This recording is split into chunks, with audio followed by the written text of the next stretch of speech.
Your vineyard violates community rules. I'm calling the police. Police? For grapevines? What are you hiding, Karen? The HOA called the police on my backyard vineyard. But the real reason? It wasn't about rules at all. It was about something they didn't want me to find out. I'd always dreamed of growing my own grapes. Nothing commercial, nothing big, just a small backyard vineyard behind my house. 8 rows of vines, a little trellis, and months of slow, careful work. But the moment the grapes finally started growing, the HOA attention started too. At first, it was small things, notes about unauthorized agricultural activity or aesthetic disruption. I laughed it off. It was 8 grapevines, not a farm, and my yard was fully fenced. Nobody could even see it unless they were deliberately snooping. One morning, as I was tying the vines, I heard someone behind me clear their throat. It was the HOA president, Karen, arms crossed, sunglasses on, voice sharp as a knife. She said, "Backyard farming violates community standards. These need to be removed immediately." I told her the bylaws said nothing about plants, gardens, or vines. She glared like I insulted her. 2 days later, it escalated. I walked outside to find 2 police officers in my driveway. One of them asked, "Sir, are you growing unlicensed produce on your property?"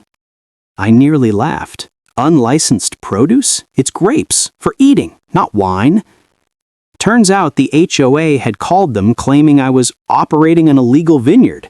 The officers took one look at my tiny backyard rows and practically sighed in relief. "No crime here," one of them said, "just a hobby garden." But the HOA president wasn't done.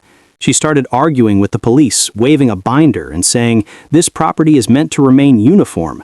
Agriculture lowers neighborhood value." The officers eventually shrugged and left, telling me I was completely within my rights.